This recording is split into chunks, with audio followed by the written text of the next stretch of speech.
terdapat 3 amalan utama. 1, meningkatkan sholat. Kalau meningkat secara singkatnya berarti bertambah dari yang sekedar fardu, tambah dengan apa? Sunnah. Maka dari sekarang keluarkan semua jenis sholat-sholat sunnah. Keluarkan dari sekarang apa saja, siang dan malamnya. Yang rawatib ada berapa rawatib? Rawatib 12. Ya, rawatib itu yang melekat dengan sholat fardu dan menentukan untuk memperbaiki sholat fardu. Menambah. Jadi kalau kurang khusyuk ditambah dengan sunnahnya disebut rawatib. Bisa sebelum, bisa setelah sholat fardu. Ada 12 dari hadis Nabi sallallahu alaihi wasallam. Man shalla isnatai asyrata raka'atan, siapa yang sholat 12 rakaat fi yaumin wa lailatin, yang mengiringi sholat fardu siang dan malam. Ya, bunyalahu bihinna baitun fil jannah, maka akan dibangunkan baginya satu rumah di surga kalau konsisten menunaikan 12 itu sampai meninggal dunia. Sahabat yang mendengar itu mengatakan kompak semuanya, sejak mendengar hadis itu kami usahakan istiqomah sampai meninggal tidak meninggalkannya. 12 itu 2 sebelum subuh, cepat. 4 sebelum zuhur, 2 setelah zuhur, 2 setelah maghrib, 2 setelah isya. 2 rakaat sebelum subuh, 4 rakaat sebelum zuhur. Kalau nggak bisa 4 rakaat karena terbatas waktunya, boleh 2 rakaat khusus untuk sebelum zuhur. Kalau nggak bisa 4, boleh berapa? 2. Dalilnya hadis Ibnu Umar radhiyallahu taala anhuma. Kata beliau, hafidtu asyra rakaatin, saya hafal 10 rakaat dari Nabi sallallahu alaihi wasallam salat sunnah. Maka menyebutkan sebelum zuhur 2 rakaat. Baik, jadi 12 ya. 2 sebelum subuh, 4 sebelum zuhur, 2 setelah zuhur, 2 setelah maghrib, 2 setelah isya. Ini yang disebut dengan rawatib. Jamak dari kata ratib. Di luar ini mutlak. Mutlak ini ada yang berdampingan dengan salat fardu, ada yang terpisah. Contoh yang berdampingan, 4 rakaat sebelum asar. 4 rakaat ini bukan disebut rawatib, tapi salat mutlak. Cuma waktunya berdampingan dengan salat fardu. Jadi dia nggak memengaruhi salat fardu, cuma punya keutamaan sendiri. Apa keutamaannya? Hadis Ibnu Umar radhiyallahu taala anhuma, ketika beliau menyampaikan qala Nabi sallallahu alaihi wasallam rahimallahu ra'an shalla qabla al-asri arba'an. Allah akan menambahkan rahmat pada orang yang terbiasa salat 4 rakaat sunnah sebelum salat asar. Jelas ya? Baik. Kemudian apalagi setelah itu? Salat di antara 2 adzan dan 2 adzan ini, adzan dan iqamah. Ya, di antara adzan dan iqamah. Tahiyatul masjid. Apalagi misalnya salat duha. Duha dibagi 3. Awal duha itu kurang lebih 1,5 jam setelah salat subuh. Subuh sekarang misal 4:30, maka jam 6 muncul awal duha. Namanya syuruk. Saya ulang, salat apa namanya? Syuruk itu salat awal duha. Jumlah rakaatnya 2 rakaat. Man shalal ghadata fil jama'ati thumma yaqudu yadhkurullaha subhanahu wa ta'ala fa yusalli rak'ataini fa kana alaihi ka ajri umratin wa hajjin, ya ka ajri ummatin wa hajjin tamatan. Siapa yang salat subuh 2 rakaat dengan berjamaah, ya, dan umumnya kalau berjamaah bisa ke masjid di masjid. Kalau tak mampu ke masjid, tunaikan di rumahnya. Setelah itu tidak beranjak dulu, dia duduk untuk berzikir kepada Allah. Zikir itu bisa baca Quran. Quran surah 15 ayat 9 itu Quran disebut dengan zikir. Quran surah 54 ayat 17, 22, 32, 40 itu Quran disebut dengan zikir. Bisa baca Quran, bisa berdoa. Doa disebut dengan zikir. Quran surah ke-7 ayat 205. Ya.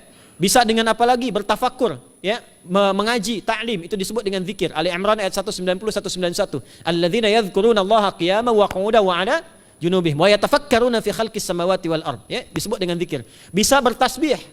Zikir pagi petang, kalimat-kalimat thayyibah ada itu di Quran surah ke-4 ayat 103. Jadi habis salat subuh zikir dulu. Doa dulu, zikir dulu, belajar dulu, tafsir dulu. Setelah itu muncul syuruk. Perjalanannya disebut isyraq, melewati masyrik, 1 tombak bayangan, dia salat 2 rakaat, itu pahala salatnya senilai haji dan umrah. Sempurna. Bukan sudah haji, bukan. Mau kemana? Ibu mau haji dulu? Tidak. Ya, hajinya nanti bulan Dzulhijjah. Tapi senilai haji dan umrah itu 2 rakaat. Awal duha disebut apa? Syuruk. Pertengahan duha sekitar jam 9 jam 10. Jumlahnya 2 sampai 4 rakaat. Ya, 2 sampai 4 rakaat. Apa fungsinya? 1, mengganti seluruh zikir yang ada dalam tubuh kita. Mata berzikir, telinga berzikir, lisan berzikir, bisa diganti dengan 2 rakaat duha. Itu waktunya pertengahan duha. Kurang lebih dari jam 8, 9, 10 lah, kurang lebih 3 jam itu, ya. Yang kedua, bisa menghambat atau menghentikan, menahan satu musibah umum. Misal ada kebanjiran nih atau macet nih. Orang-orang kena macet. Bapak yang biasa sholat duha pertengahan itu tiba-tiba ditolong oleh Allah, dibebaskan. Tiba-tiba ada orang datang, Pak lewat sini di sana macet. atau dibimbing ada kontraflow, itu manfaatnya duha tuh. Yang pertengahan. Yang terakhir adalah akhir duha, sekitar jam 10 sampai jam 11 menjelang ke zuhur. Ya, akhir duha itu jumlahnya dari 2 bisa 4 sampai 8 rakaat. Di antara manfaatnya bisa mempermudah datangnya rizki dengan izin Allah Subhanahu wa taala ketika ikhtiar. Itu duha.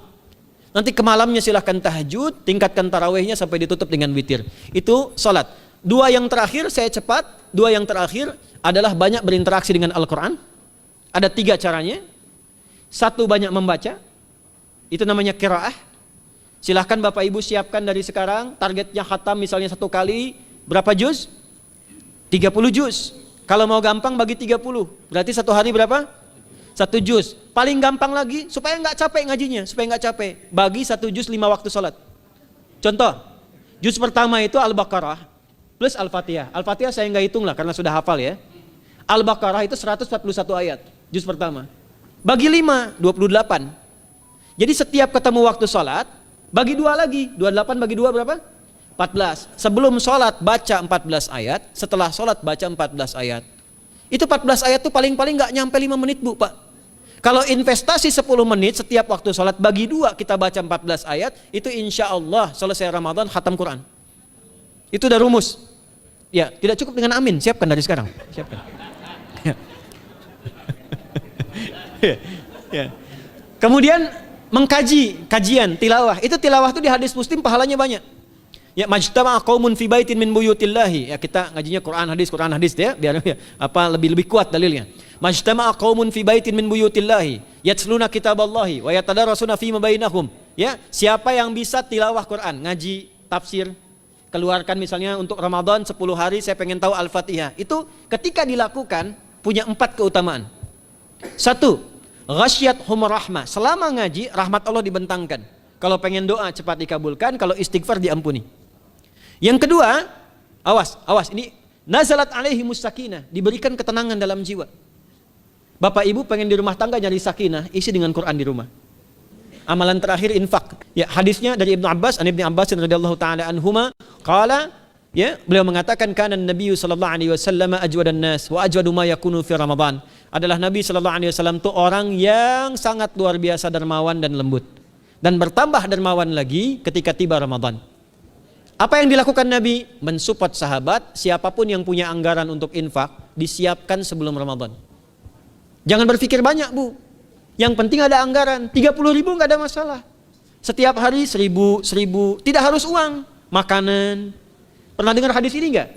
Siapa yang memfasilitasi bukaan orang puasa, walaupun dengan sebiji kurma dan sehirup air, maka dia mendapatkan pahala seperti orang puasa itu tanpa dikurangi sedikit pun. Ada? Hadisnya sahih di At-Tirmidzi. Tapi bukan berarti nyari kurma ke Tanah Abang setiap hari 1. Terus minumnya 1 sedotan aja ganti-ganti. Ya, maksudnya apa? Yang paling minimal kita bisa keluarkan. Itu pahalanya 700 kali lipat dikali 10. Paling standar. 700 kali itu standar biasa di hari ini. Dalilnya Al-Baqarah ayat 261 yang dibacakan Adinda tadi kita itu. Ramadan kali 10 lagi. Maka dari itu disiapkan dari sekarang untuk infak. Kalau kami di desa itu, ibu saya selalu kalau Ramadan itu RT-nya setiap rumah. Ini untuk bukaan hari ini rumah A, rumah B, rumah C. Bukaan besok rumah A, rumah B, rumah C. Boleh tuh di PWM Pak dipraktikkan. Ya, misalnya anggota perserikatan siapa dikasih kesempatan. Mungkin nanti yang lain kurmanya, yang ini misalnya jeruknya, yang ini ininya. Setiap ada bukaan ya kirim ke yatimnya, ya kemudian ke pondok-pondok asuhan Muhammadiyah yang tadi disebutkan sekian ribu itu, cari pahala. Ya, saya kira itu yang bisa saya sampaikan sampai dengan batas waktu yang diberikan. Semoga bermanfaat dan semoga Allah Subhanahu wa taala memberikan kemuliaan kepada kita semua, kesehatan, dan yang terakhir saya ingin sampaikan doa penting. Tolong hafalkan doa ini. Dan ini doa yang diajarkan Nabi menjelang Ramadan. Supaya mendapatkan kesehatan, kekuatan, keselamatan untuk beribadah saat Ramadan. Hadisnya di At-Tirmidzi nomor hadis 3254. Qala, langsung saja qala Nabi sallallahu alaihi wasallam. Allahumma ahillahu alaina bil yumni wal iman was salamati wal islam rabbi wa rabbuka Allah Nah, itu tolong nanti dihafalkan. Tadi sudah direkam, dibimbing. Nanti ketika ditetapkan